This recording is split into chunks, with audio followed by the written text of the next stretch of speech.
Marea roja es la que se esperaba en las elecciones de medio término de Estados Unidos, una marea roja que nunca llegó. Esto es Realpolitik Room. Bienvenidos.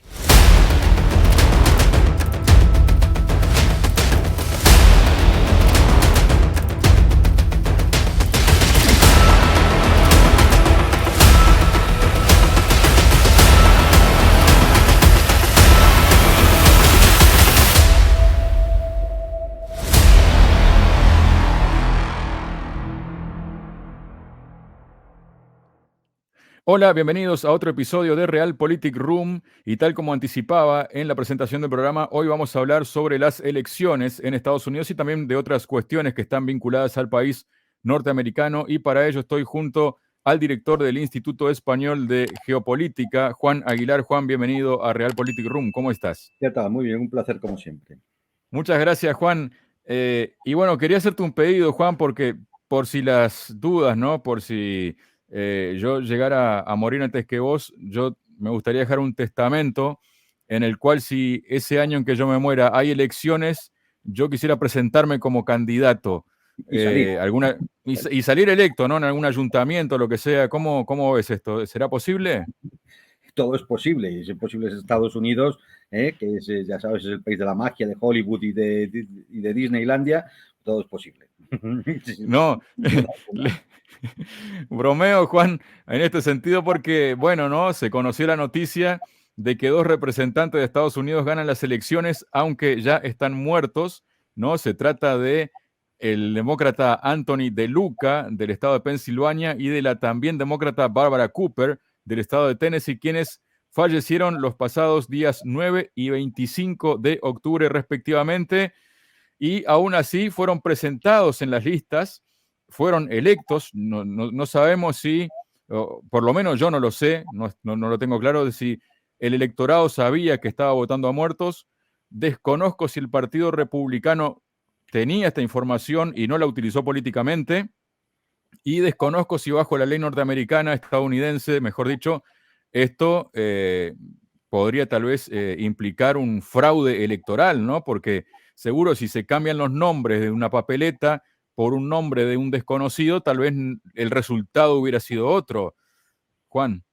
Pues pudiera ser. Yo, es decir, además, no entiendo muy claro, no conozco en profundidad el sistema electoral norteamericano. Lógicamente, por ejemplo, las elecciones españolas o de otros países europeos en los cuales tú votas una lista, porque y en esa lista pues van nombres, incluso van suplentes, es decir, en caso de que pasara algo, ¿no?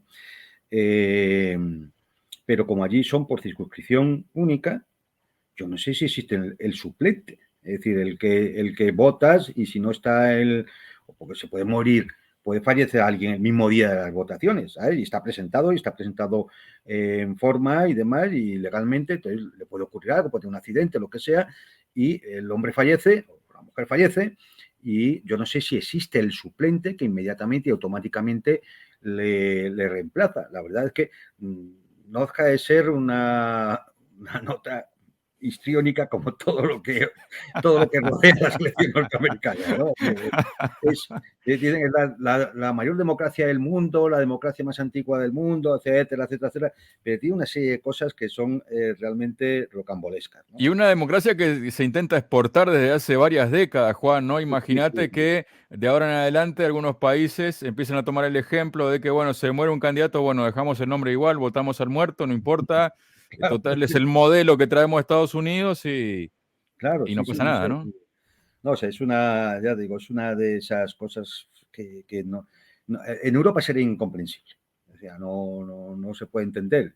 Es decir, aunque un candidato que vaya, por ejemplo, en una lista electoral para alguna provincia española falleciera, claro, se vota una lista. Entonces, esa lista para esa provincia, como no es circunscripción única, que es para toda la provincia, hay una serie de nombres y una serie de suplentes. Yo no sé cómo lo resuelven allí, de verdad. Es decir, es una curiosidad. Ya preguntaré, a ver qué pasa en estos casos, ¿no?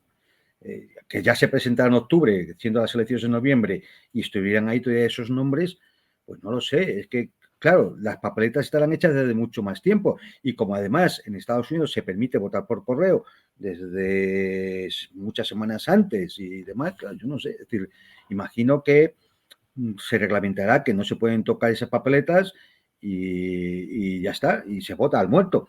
Lo que yo no sé es cómo se sustituye a ese congresista o a ese senador elegido y que ha fallecido. No sé cómo es decir, porque imagino que no se vuelva a repetir la elección, sino que habrá algún mecanismo automático en el cual, una vez que este candidato ya elegido no puede asumir su cargo porque nos ha dejado, ¿eh? Pues imagino que habrá un sistema automático en el cual dice, bueno, pues pasa, no sé, es que no entiendo muy bien, porque claro, salvo que existan suplentes, ¿no? Es decir, si es un suplente, pues claro, pasa el siguiente. El primero de los suplentes que haya es el que pasa automáticamente a cubrir ese escaño, ¿no? No lo sé, ciertamente no lo sé. Bueno, Juan, se esperaba marea roja, ¿no? Como decíamos al principio del programa. ¿Qué pasó? A ver, se esperaba marea roja porque si uno analiza la situación que se vive en los Estados Unidos y analiza todas las encuestas y todos los estudios de opinión que se han realizado allí, todo indicaba que habría una clara victoria en la Cámara de Representantes por parte de los republicanos, una clara victoria republicana, y el Senado, aunque era más dudoso porque se elegían menos senadores, solamente un tercio, pues también había grandes posibilidades de que los republicanos arrebataran al Partido Demócrata el Senado. Pero bueno, pues al final el Senado va a quedar en manos demócratas y la Cámara de Representantes va a quedar en manos republicanas, pero con una diferencia mucho menor de la que presumiblemente daban las encuestas, los estudios de opinión, ¿no? ¿Qué ha pasado? Esa es la Bueno, pregunta. primero, ¿por qué se decía que era posible que hubiera una marea roja? Es decir, que los republicanos arrollaran al Partido Demócrata. Pues hombre, hay muchas razones, ¿no? Es decir, primero porque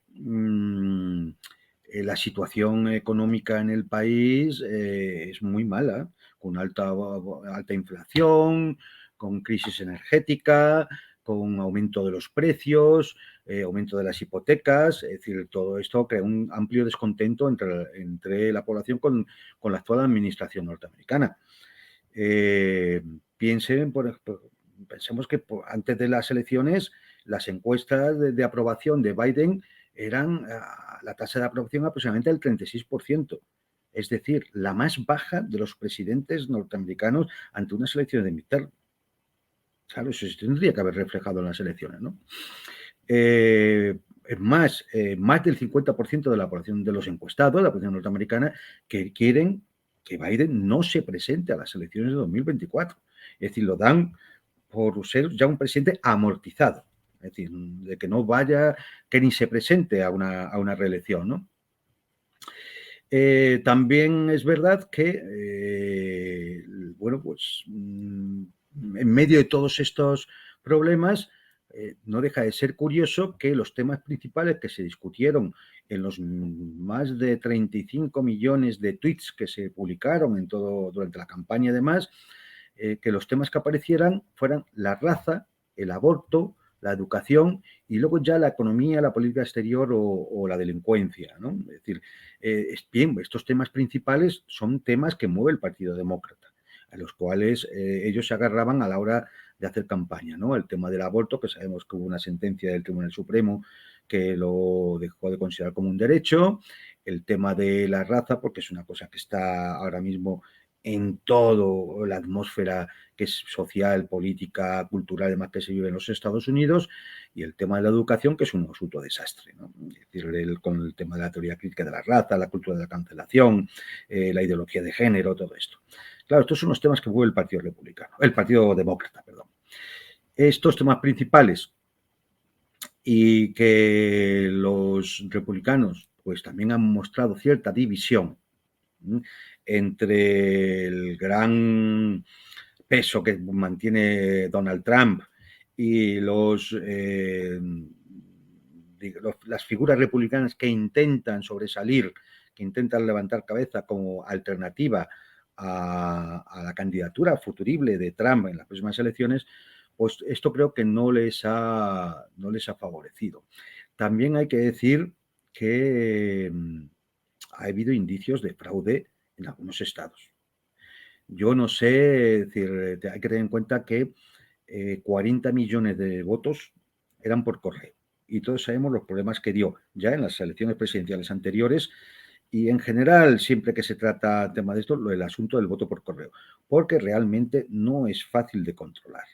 Al final siempre aparecen sacas, votos que no están sellados por la oficina de correo, etcétera, etcétera, etcétera, y que sobre todo en estados donde la diferencia entre un partido y otro, entre unos candidatos y otros, es muy pequeña, a veces de pocos miles de votos, pues esto puede hacer que un senador o un congresista caiga de un lado o de otro.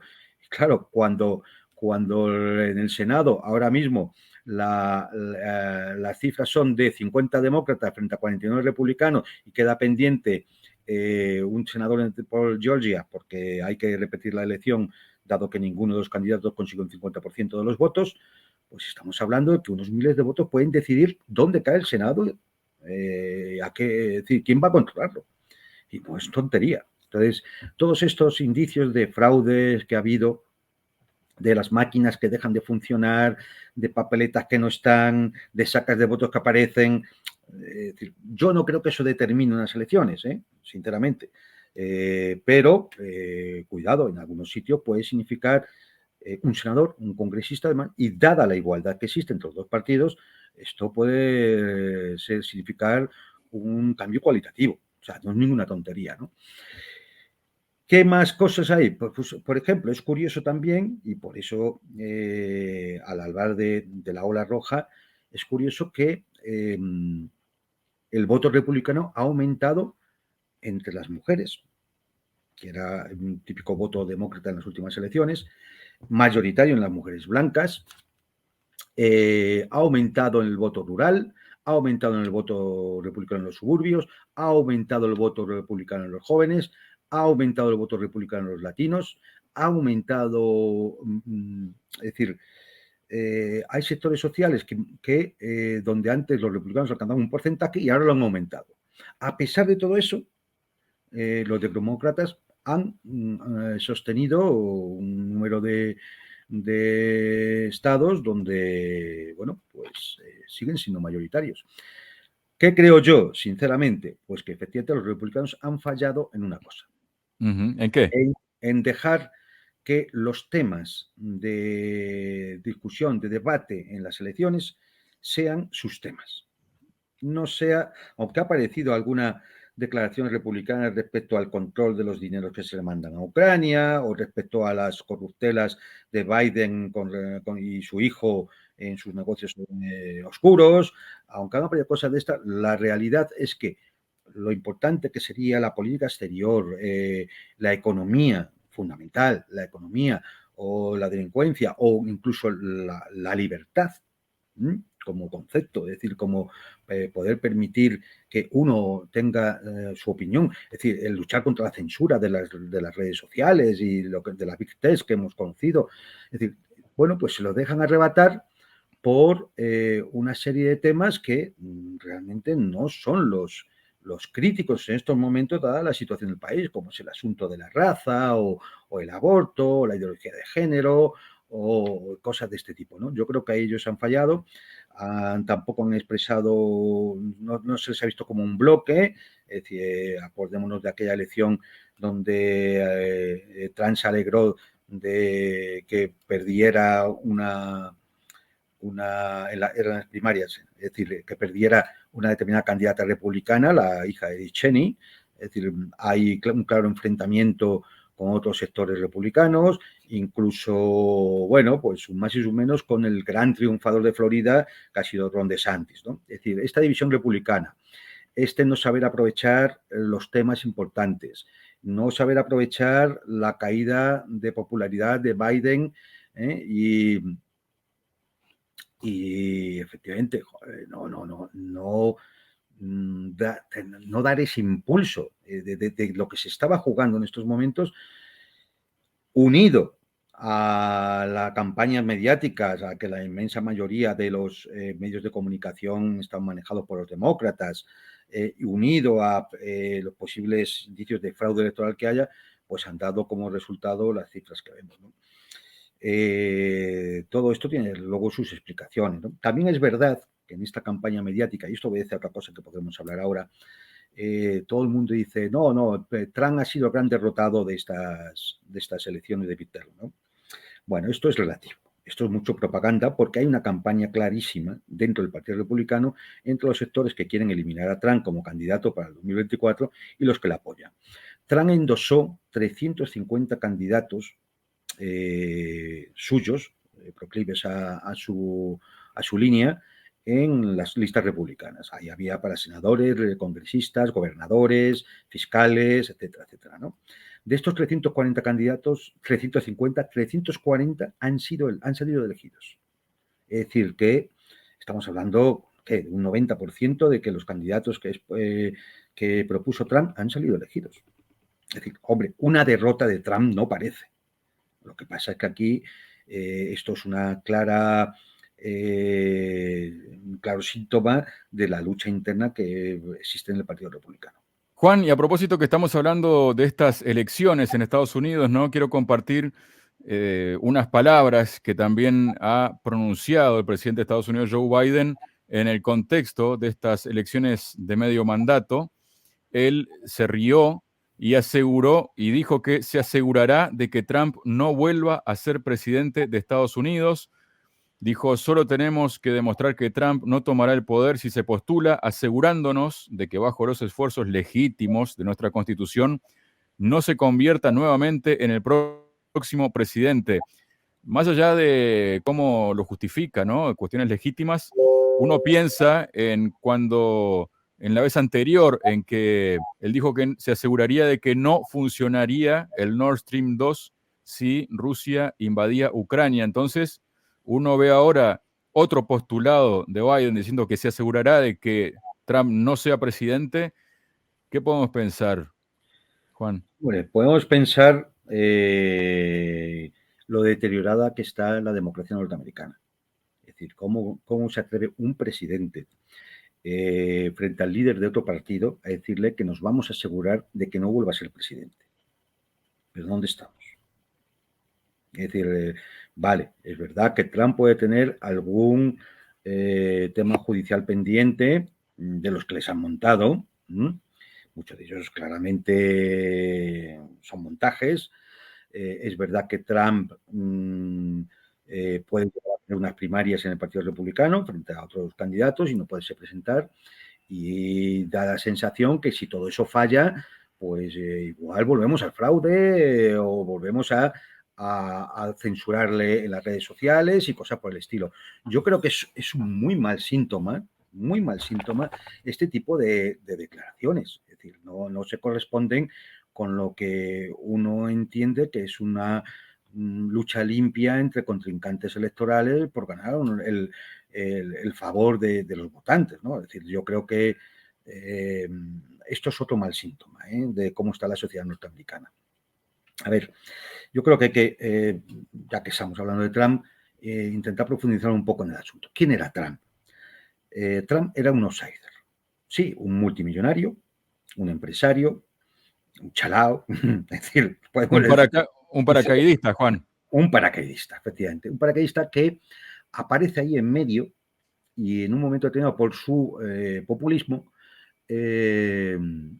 y bueno, pues porque se dirige con un mensaje muy claro a ciertos sectores de la sociedad norteamericana, consigue introducirse ahí, que es muy difícil, introducirse ahí en medio y ganar en el Partido Republicano para ser candidato y llegar a presidente. Lo consigue. ¿Cómo lo consigue? Pues es decir, bueno, pues porque las élites norteamericanas están ya muy deterioradas. Las élites norteamericanas, es decir, los que realmente son legítimos para ellos, es decir, los que han sido los de toda la vida, los conocidos apellidos de las familias de siempre, ¿no? Pues son los que son manejados y controlados desde los grupos de interés, ¿no? Es decir, el complejo militar industrial, la Big Tech, la Big Pharma, los medios de comunicación, es decir, la Big Inform, Wall Street, y bueno, pues lo que llamamos la izquierda californiana, que se reúne alrededor de Hollywood y todo el grupo, los medios alrededor del mundo del cine, de las series, de los grupos, de las plataformas como Netflix y todo esto, de las redes sociales, etc. Esto realmente son los que conforman esa élite. Y que les aparezca un tipo que no es de ellos y les aparezca por ahí en medio, da igual cómo sea el tipo, cómo piense, lo que me estoy refiriendo es a la fenomenología. El perfil también. Claro, es decir, que un tipo de estos entre y les gane es un peligro. Y ni la parte demócrata de esas élites, ni la parte republicana de esas élites están contentos con un tipo como Trump. Fijémonos una cosa que no habíamos comentado antes respecto a las elecciones de midterm. Una vez más, se ve claramente que Estados Unidos es un país absolutamente fracturado. Si uno ve, ya sabéis que los republicanos se reconocen por el color rojo y los demócratas por el color azul. Si uno ve el mapa de las elecciones, verá que se tiñe de azul la costa este y la costa oeste, y todo el centro entre esas costas es rojo. Salvo esos 3 estados, es decir, Arizona, Nevada y Colorado, donde se producen esas situaciones de supuesto o presunto fraude electoral, y donde la división es por muy poquitos miles de votos. Es decir, quitando esos 3 estados del centro, lo demás es todo rojo, todo de mayoría republicana. Lógicamente, la costa este, donde están los grandes lobbies económicos, y de presión, donde está Wall Street, donde están las finanzas, y la costa oeste, donde está la Big Tech, gran parte de los grandes multinacionales y consorcios empresariales, y Hollywood, etcétera, etcétera, ¿no? Y en medio, esa América profunda, industrial y agrícola, trabajadora, fundamentalmente de clases medias trabajadoras, que es donde Trump arrasa y donde el Partido Republicano tiene ahora sus mayorías. Y esta fractura, pues, claro, se expresa y se ve claramente en las elecciones. Y las élites lo que no quieren es a un Trump que es imprevisible, que tiene sus ideas personales respecto sobre todo a la intervención en el exterior. Es decir, recordemos que Trump ha sido casi el único presidente en las últimas décadas que no hizo ninguna acción militar ni ha iniciado ninguna guerra en el exterior. Incluso intentó llegar a resolver el tema de Corea del Norte. Es decir, vamos, que no era precisamente el mayor de los belicistas, teniendo en cuenta lo que rodea a la política norteamericana. Ya antes de estas elecciones, The Guardian ya publicó una información respecto a que el oligarca de los medios de comunicación, Rupert Murdoch,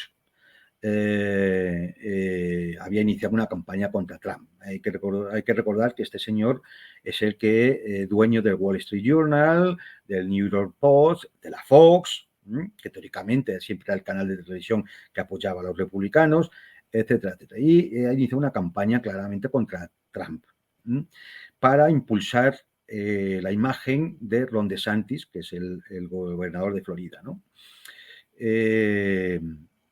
Claro, Ron DeSantis sí que es un intervencionista típicamente republicano, de los que se apoyan en el complejo militar industrial, de los que los enemigos siempre son Cuba, Venezuela, Rusia, China, de los típicos de siempre, el señor Irán apoya incondicionalmente a Israel, es decir, el típico político norteamericano de manual, ¿no? Que no se diferenciaría mucho de algunos de los republicanos, de los demócratas que están ahora gobernando. Del propio Biden, ¿no? El propio Biden. Entonces, es decir, claramente esta lucha se inició antes de estas elecciones de midterm y, por supuesto, va a continuar porque hay un objetivo y es evitar que Trump vuelva a presentarse. Y lo intentarán sea manejando el tema de la justicia o del FBI, como se ha hecho, con el FBI convertido en una auténtica Gestapo, ¿no? Es bastante lamentable. Lo intentarán desprestigiando su figura como sea, a través de campañas mediáticas. Lo intentarán haciendo que pierda unas elecciones primarias y lo intentarán en última instancia, si es necesario, en el último momento, en las próximas elecciones, en caso de que llegara Trump a ser el candidato republicano, de cualquiera de las formas. Es decir, porque una de las cosas que se puede ver en el desarrollo político norteamericano en los últimos años es cómo su democracia se va convirtiendo poco a poco en una especie de totalitarismo liberal, donde él da la sensación de que solo la victoria demócrata es legítima. Solo es democrático aquello que los demócratas dicen que lo es. Y todo lo demás es contestado pues como terrorismo interno, O es fraude. fraude, extrema derecha, conspiracionismo, etcétera, etcétera, etcétera. Se ha llegado a ese punto. Es decir, se ha llegado a ese punto, pues claro, el aparato mediático, judicial, policial, represivo y demás, que cae encima ahora mismo de los ciudadanos norteamericanos, es tan brutal, es tan inmensamente brutal, que da miedo, pero sobre todo da miedo porque todo lo que ocurre en los Estados Unidos acaba en Europa Occidental. Y entonces pues nos da miedo lo que al final este tipo de forma de hacer política acabe llegando también pues, a España, Francia, Italia, Alemania, el Reino Unido, etcétera, etcétera, ¿no?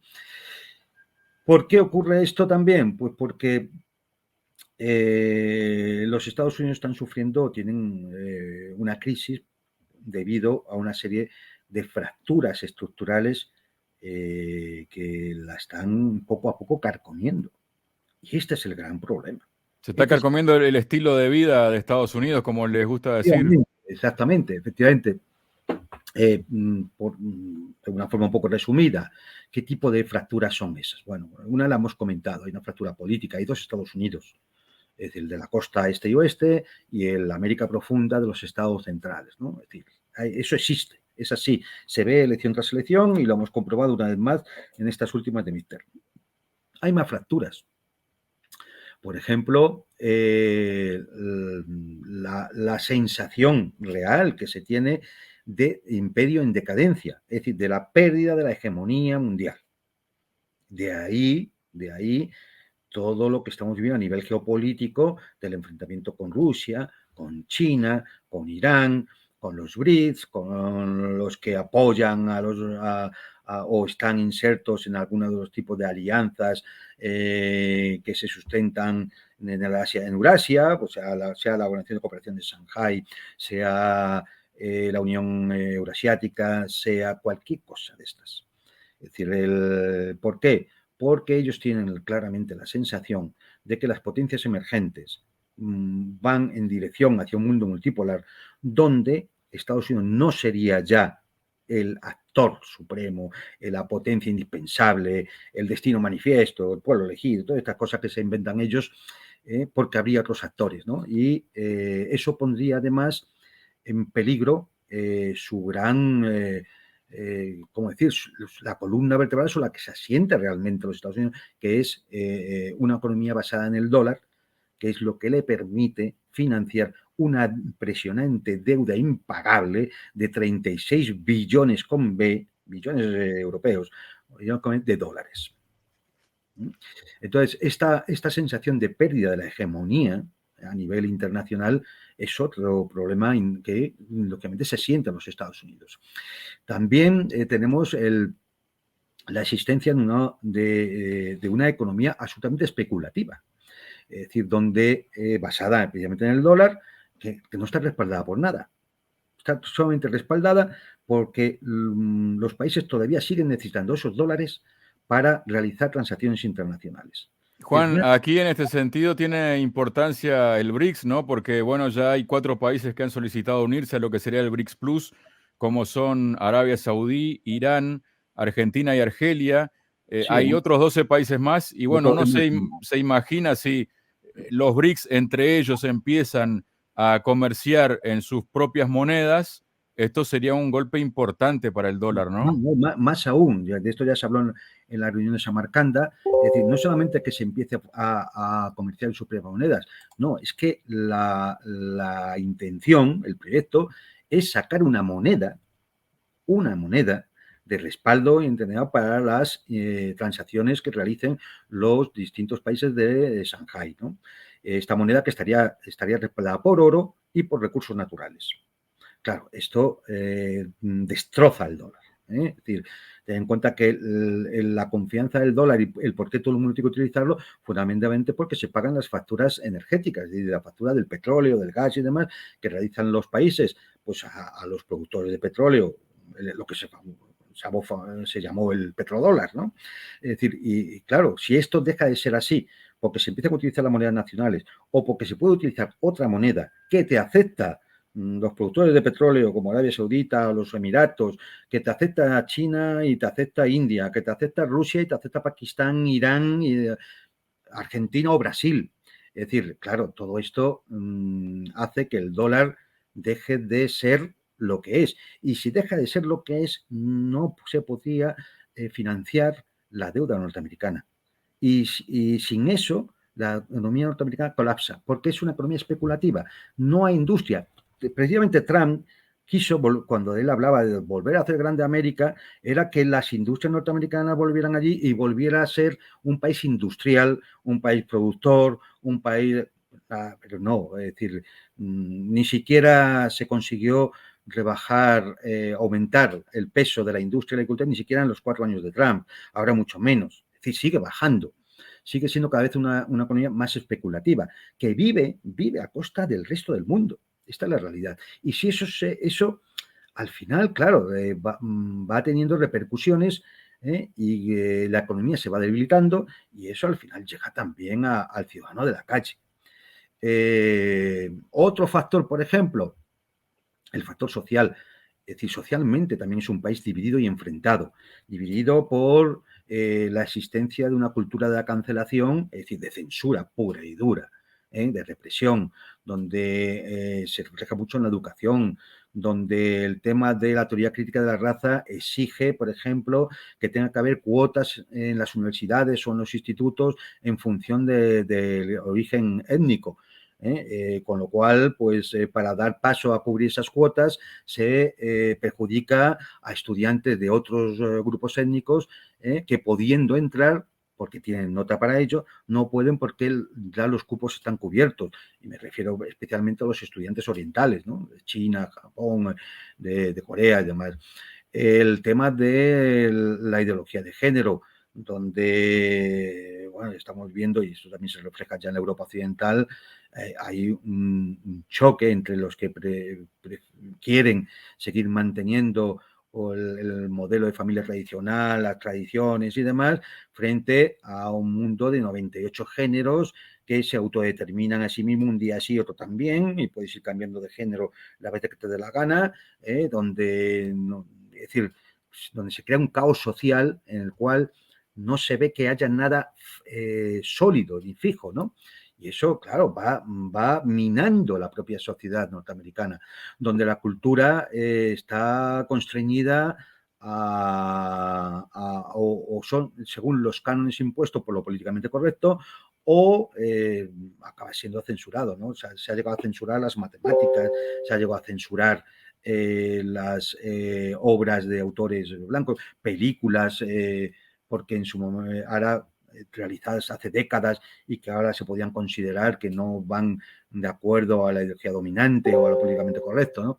Todo esto, bueno, pues va conformando también una desestructuración social. Y en definitiva, una lucha entre lo que llamaría Trump los globalistas y los patriotas, ¿no? Los globalistas que serían los que se manejan desde esas élites que hemos hablado, y los patriotas que sería el americano medio, de clase media o clase trabajadora, que lo que quiere es trabajar, prosperar, como siempre ha sido el viejo sueño americano, el de Marlboro y el de etcétera, etcétera, etcétera, que todos reconocemos en anuncios, películas y demás, ¿no? Entonces, claro, hay unos Estados Unidos que están dejando de existir, y otros Estados Unidos que aparecen, pero que no tienen la solidez como para cohesionar realmente la nación. Y esto puede llevar desde el colapso del país, desde la aparición de movimientos separatistas en algunos estados, como California o Texas, que los hay y con cierto carácter importante, o incluso un enfrentamiento ya social que podía acabar incluso, como algunos expertos han vaticinado, con una auténtica guerra civil en un país donde hay cientos de millones de armas en manos de los ciudadanos. Algún aspecto más, por ejemplo, yo creo que la cuestión más importante es eso, es decir, sigue siendo la democracia americana una democracia.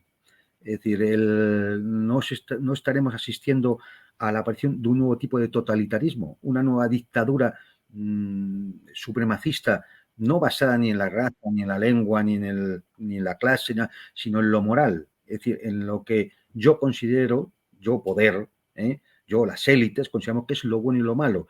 Y lo malo tiene que quedar desechado. Y a lo mejor en ese desechar estás desechando a la mitad del país, lo cual pues, está provocando que ponerlo en auténtico riesgo de autodestrucción, ¿no? Es decir, esto yo creo que es lo que deberemos estar atentos en un futuro próximo y a medio plazo de por dónde puede evolucionar la que hasta ahora ha sido la primera potencia mundial, fundamentalmente desde el final desde la Segunda Guerra Mundial, pero sobre todo desde el colapso de la Unión Soviética. Y teniendo en cuenta además, Juan, que ya que habíamos mencionado los BRICS, hay más de la mitad de la población mundial que está Claro, en otra sintonía, ¿no? claro. Es decir, es que el tema está en que el mundo está cambiando, efectivamente está cambiando. Y los Estados Unidos o se adaptan y asumen que son uno más entre los polos que van a determinar la política y la ecopolítica mundial en las próximas décadas, o corre el riesgo de colapsar y de que pueda pasar cualquier cosa. Muy peligroso porque además de ser un país potente, es un país nuclear, es un país que hasta ahora tiene unas reservas económicas pues basadas en el dólar, que son muy importantes y que son ahora mismo fundamentales en las redes de distribución y de transacciones internacionales, aunque cada vez vaya teniendo menos peso, todavía es un peso muy grande y puede llevar a una crisis global. Es decir, no es ninguna tontería. Entonces, bueno, allá ellos, ¿no? Por decir, pero deberían empezar a pensar en que el momento de la unipolaridad de los Estados Unidos, el momento del fin de la historia, se ha acabado. Es decir, la historia no se ha acabado, pero puede acabar, lo que sí puede acabar son los Estados Unidos como superpotencia mundial. Muchas gracias, Juan, por tu presencia este día en Realpolitik Room. Pues nada, hasta la próxima entonces.